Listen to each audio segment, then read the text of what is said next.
चिरां जिल्ला सेसिनकाई शितो-रyu कराटे डु एसोसिएशना गावसोरनि मेडेल देरहानो हानाय सोलोंसाफोरनो मेडेलजों लोगोसे फोरमान बिलाइखौ राननानै होदों। चिरां जिल्ला बेंटल एमबि फरायसालिनि गेवलां गेलेग्रा फोथाराव खुंनाय मोनसे हाबाफारिनि गेजेरजों चिरां जिल्ला सेसिनकाई शितो-रyu कराटे डु एसोसिएशना बङाइगावनि फार्स्ट बरदेसिला अपेन कराटे चेम्पियनशिपआव देरहानो हानाय गावसोरनि सोलोंसाफोरनो मेडेलजों लोगोसे फोरमान बिलाइखौ राननानै होयो। मेडेल आरो फोरमान बिलाइ आजावनाय सोलोंसाफोरनि गेजेराव सासे उन्दै गथ'आबो दंफायोमोन। गावसोरनि जाफुंसारनायनि सायाव केरेट गेलेग्रा सोलोंसाफोरा मा बुंदों फै आबुं बाथ्राखौ मिथिना लानि। श्री मुसाहारि नोङो मा गेलेयोमोन? काराटे। नोङो बबे जायगायाव गेलेनानै मा मोनबोनाय जादोंमोन? फार्स्ट बरदेसिला अपेन काराटे चेम्पियनशिप बङाइगाव 2023। मा मोनदोंमोन नोङो? सिलभार आरो ब्रन्ज मोनदों। गोसोखौ माबायदि मोनदों? मोजां मोनदों। खनबेसे बेबायदि सिलभार आरो ब्रन्ज मेडेलफोरखौ मोननो हाखो? मेरला गोबाङानो गेलेबाय। मा जायगायाव गेलेखो सिगां? गुवाहाटी आरो बङाइगाव, मासपारा एलपि स्कुल, ओमफ्राय दाखालि बङाइगाव बरदेसिला, ओमफ्राय Guwahati. Gold medal? Gold medal औ मोनबाय। मोनबेसे मोनखो गल्ड मेडेलखौ? मोनसे। बबे जायगानि नोंनि गामिया? गान्दा गागेब। एगेन्सआ माबायदि मोनदों नोंनि एगेन्सआ? आंनि एगेन्सआबो आं बादिनोखामोन। गेलेनानै खैबेसे जाखो? गेलेनानै 4-5 इयार जाबाय। आरो बेसेबांसिम गेलेनो सानदों? आङो आंनि कलेज लाइफआव बेसेबां थांगोन आं बेसेबां गेलेलांबाय थागोन। सोरनिफ्रायबा माबाफोर मदद लुबैयो नामा ना गावनि आन्था थोजासे दङ? आंनि आन्था थोजासे दङ। ओरैनो एकाडेमि माने ट्रेनिं बायदि लानाय हिसाबै अबेयावथो सोलोङो नोङो जेनेबा? आङो बेंटल एमबि स्कुल क्लाबाव सारदिङाजों गेलेयो। उनाव मा जानो सानदों गेलेनानै? आङो उनाव गेलेनानै आङो पुलिस साख्रि मावनो सानदों। जाबायदि फिसा एचिभमेन्ट लाबोदों, बेनि गेजेरजों मा फोरमायनो सानो?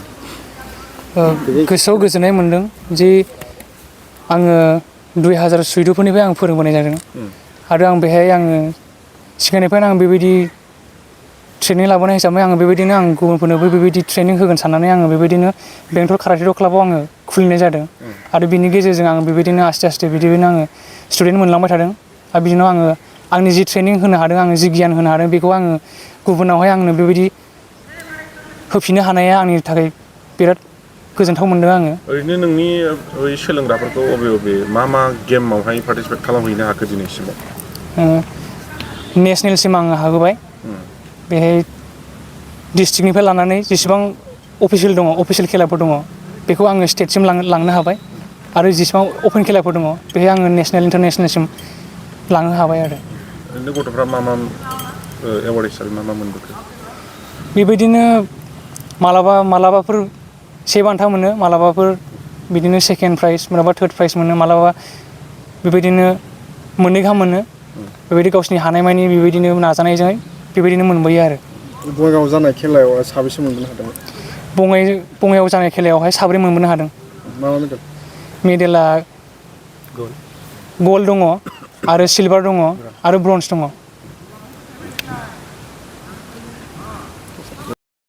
मा बुंनो सानो? आं बे बुब्लियाव चिरां डिस्ट्रिक्ट सेसिनकाई शितो-रyu कराटे डु एसोसिएशननि गाहाय नेहाथारि हिसाबै बेखौनो बुंगोन। जोङो दाख्लै फार्स्ट बरदेसिला अपेन काराटे चेम्पियनशिप 2023 आव 7 मेआव जादोंमोन बेयो। बङाइगाव सिलाराय इनडोर स्टेडियामाव जादोंमोन। बेयाव जोंनिफ्राय बेंटलनिफ्राय साबा थांदोंमोन। साबायाव 4 मेडेल मोनबोदों। गल्ड मोनसे आरो सिलभार मोननै, माखासे ब्रन्ज मोनदों। तारपिছত जोंनि चिरां डिस्ट्रिक्ट सेसिनकाई शितो-रyu कराटे डु एसोसिएशननि जानानै टटेल जोंनियाव चिरां जिल्ला हिसाबै 39टा मेडेल्स मोनबोदों।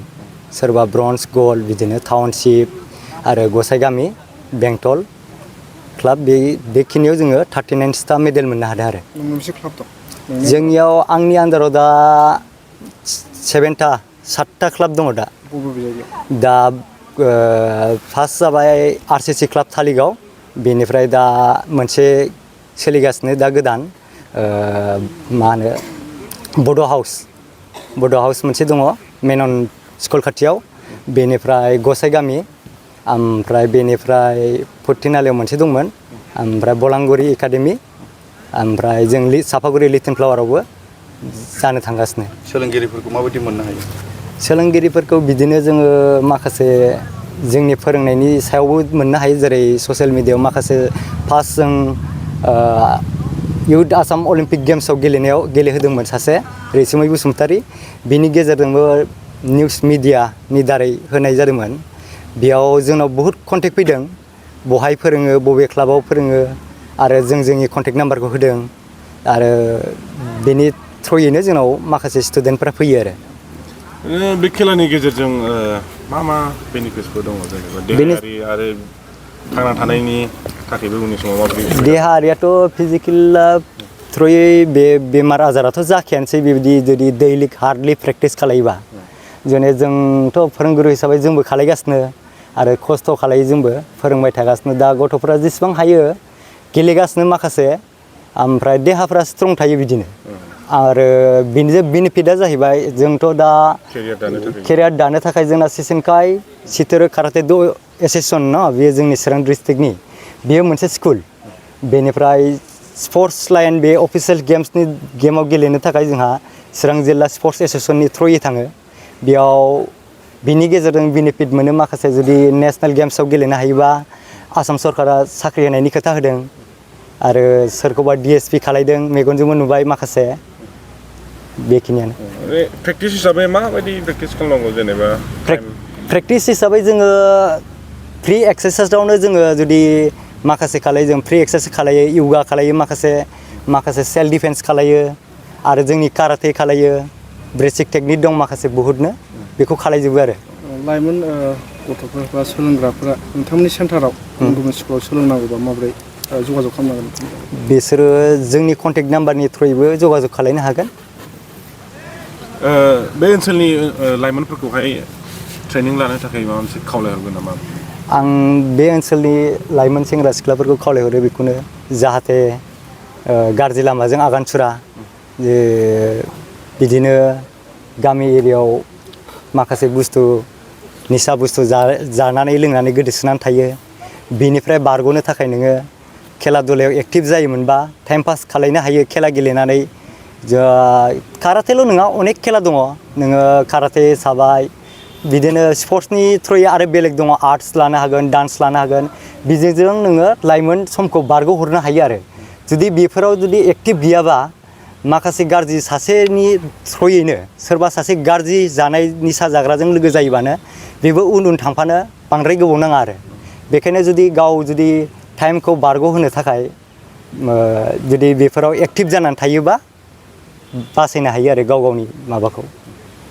जिसे थाखोआव मुं थिसननो गोनां फरायसाफोरनि थाखाय मोनसे गोनां फोसावथाय क'क्राझार दा रिलेटिभ पाब्लिक स्कुलाव थाखो 10 सिम मुं थिसननाया सोलिगासिनो साइन्स आरो आर्ट्स मोन्नैबो आयदायाव थाखो 10 नि मुं थिसननाया सोलिगासिनो मुं थिसननायजोंनो लोगोसे साइन्स आयदानि फरायसाफोरनो स्कलारशिप टेस्टनि सुबिदा होनाय जागोन बेनि गेजेराव फरायसाफोरखौ टप 3 सायख'नाय जागोन 75% आरो स्कलारशिप टेस्टनि काट अफ मार्क जागोन टपार जानो हानाय फरायसाफोरा 100% स्कलारशिपनि सुबिदा मोननो हागोन टपार फरायसाफोरनो क'क्राझार दा रिलेटिभ पाब्लिक स्कुला 2 बोसोरनि बेसेन नाङाजासे सोलोंथाइ लानो सुबिदा होगोन फैगौ 13 मे खालि फुंनि 10 बाजिनिफ्राय 12 बाजिसिम स्कलारशिपनि टेस्टखौ लानाय जागोन आबुं मिन्थिनो थाखाय 7086401137 नङाब्ला